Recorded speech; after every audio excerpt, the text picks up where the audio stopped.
Hi everybody, my name is Tim and I'm here to help you choose what's on your table this weekend. Each week we take 3 games of a certain category and we tell you what they're all about. How long they take, how many players they're for, what mechanics are involved, and what we like about the game. And the whole intent is to help you see for yourself if it's the type of game that will go well with your group of gamers. Well, why don't we take a walk over to the closet and see what this week's category is.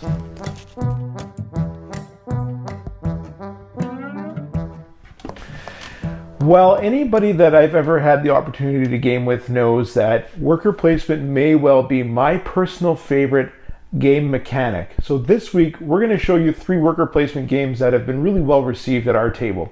Now, for those of you who may not be familiar with the term worker placement, what it means is that each player has a group of workers in front of them, often characterized by meeples or other figures, and on their turn, they get to take one of those workers and put them somewhere on the board and take an action corresponding to the space where they put them. Our first game this week is Honey Buzz. Honey Buzz is a 1 to 4 player game of medium complexity.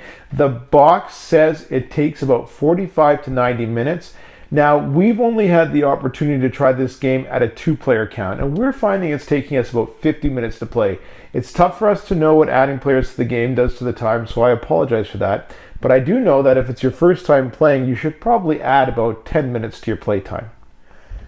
In Honey Buzz, each player is one of the queen bee's loyal accountants, aiming to manage the hive in such a way that they can produce and sell the most honey and the best honey to make the most money. Now, the player who has the most money at the end of the game wins. Each player is responsible for using these tiles here to build their own hive in front of them. And they do this by taking one of their workers on their turn, or as they're appropriately named in this game, beeples, and putting them on one of the spaces here and taking the tile that goes with that space and adding it to their hive. Now, after they take a tile, they're going to be able to take different actions every time they complete an empty hex space. And those actions could be anything from then going to hatch more bees, so you have more workers. You could go forage for nectar, which you can then add to your hive like this. You can then also produce, based on the nectars that you have, different types of honey. And then you can also go to the market. And at the market, you can either sell those different types of honey for their market value, sell the pollen in your hive, or you can combine different types of honey to fill orders and sell the honey and gain money from that at the end of the game. Now, the mechanics in Honey Buzz are worker placement, tile placement, pattern building, and memory. So if I had to pick 3 things that I really enjoy the most about Honey Buzz, the first would be that it's easy to learn. We were able to pick it up and walk through it pretty quick, and the guide cards or the player aids that come with it actually make it really easy to pick up and play and know the rules quickly. So that's a big plus for us.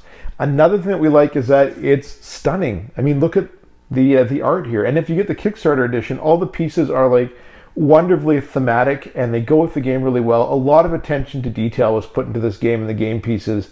And my favorite part is that it didn't sacrifice gameplay.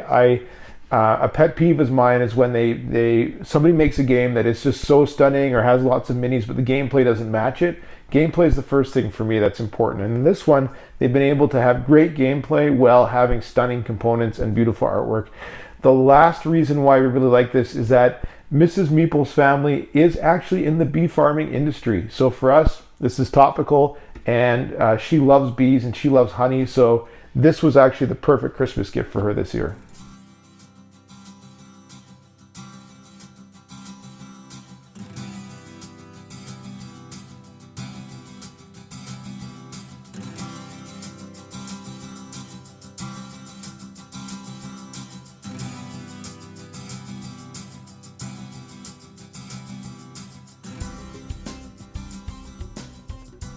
All right, our next game is Viticulture. Now, Viticulture is probably one of my most absolute favorite games.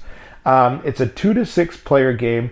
Complexity is medium. Now, the box says it takes about 90 minutes to play. At a 2-player count, we find it takes about 55 minutes. At a full 6-player count, we've had it take about 2 hours or 120 minutes. If you have new players at the table, it's recommended that you add about 15 minutes to your game time. In Viticulture, players own a vineyard in Old World Tuscany, where they are here to try to make wine. Now, this game plays for the 4 seasons of every year.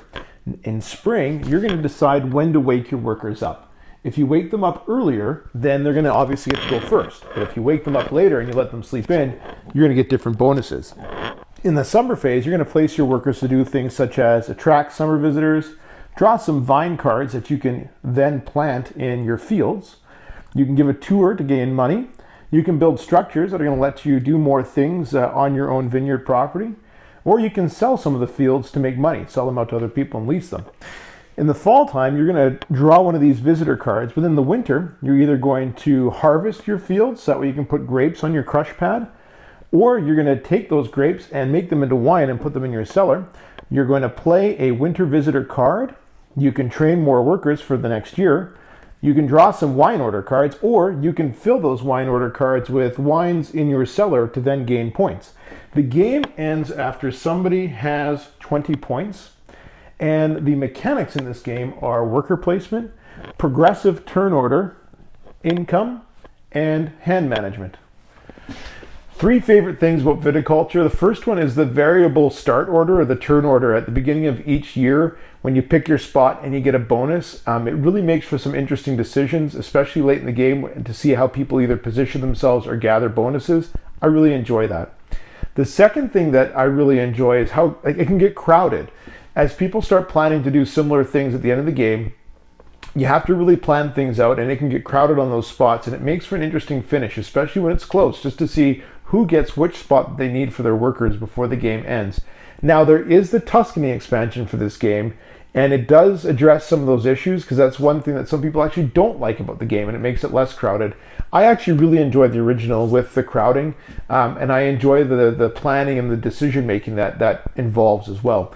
The last thing I love about Viticulture is that of all the board games that have an app, this one ranks up there with probably one of the best apps that there is. It's addictive, it's easy to play. On any given day, I have 5 games of this going at one time in my app, and I just take my turns and I get notified, or whenever I'm taking a break from whatever it is I'm doing during the day. The app is addictive, and it's easy to get into and easy to play, and it's really well designed and relatively bug-free.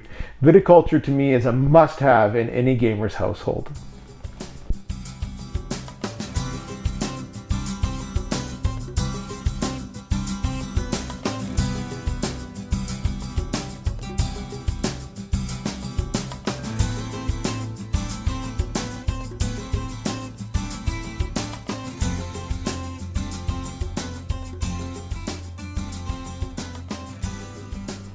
Well, our last game for this week is Raiders of the North Sea. Now, Raiders of the North Sea is a 2 to 4 player game of medium complexity. The box says it takes about 60 to 80 minutes. We're finding at a lower player count, around 2 players, takes about 70 minutes on average. At a higher player count, it takes about 85 minutes.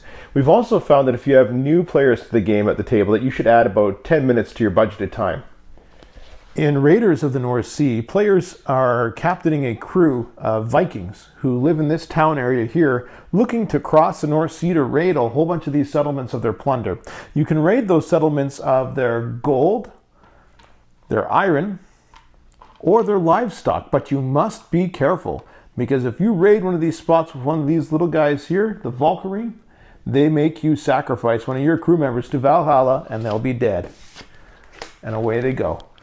Now, you can place your worker to do different things in this game, such as recruit more crew, get more silver so you can recruit more crew, build up your armor, get more provisions or food so that way you can survive the trip across the sea there. You can get more cards, which basically are crew that you can then hire thereafter. You can play those cards to do one thing for you in town. Or you can go to the treasury and sacrifice cards in your hand to get gold or money.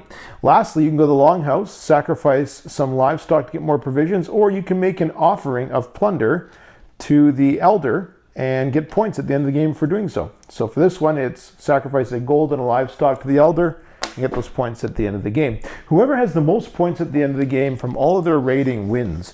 Now, the mechanics in Raiders of the North Sea are worker placement. You have hand management, set collection, and dice rolling. So if I had to pick 3 things that we really enjoy about Raiders of the North Sea, the first is the expansions. There's 2 expansions for this game, Fields of Fame and Hall of Heroes. They both do a lot to really round out this game and bring even more out of it. Now, It is a great game on its own, but the expansions, now that I've played with them, I could never imagine playing without them. They're really well designed. They augment the game almost as well as any other expansion I've ever seen. Another thing that I really like about this game is that it's balanced in how you can get points. There's multiple ways to get points throughout the game, even more so, when you add the expansions. And what that means is that if everybody kind of understands the game, everybody's going to be in the game. Nobody is ever really out of it. There's multiple ways to win, and it usually makes for reasonably close scores. The last thing that's really neat about this game is actually it's part of a 3-game series. There's also, that series is called the North Sea Saga. And so there's also Shipwrights of the North Sea, Explorers of the North Sea, and this one, Raiders of the North Sea. All 3 of those games can actually be brought together in a Tomesaga expansion that finds a way to bring all those 3 games together in kind of a legacy style, and it's really, really fun. We have really loved this game over the past year, and sure you will as well.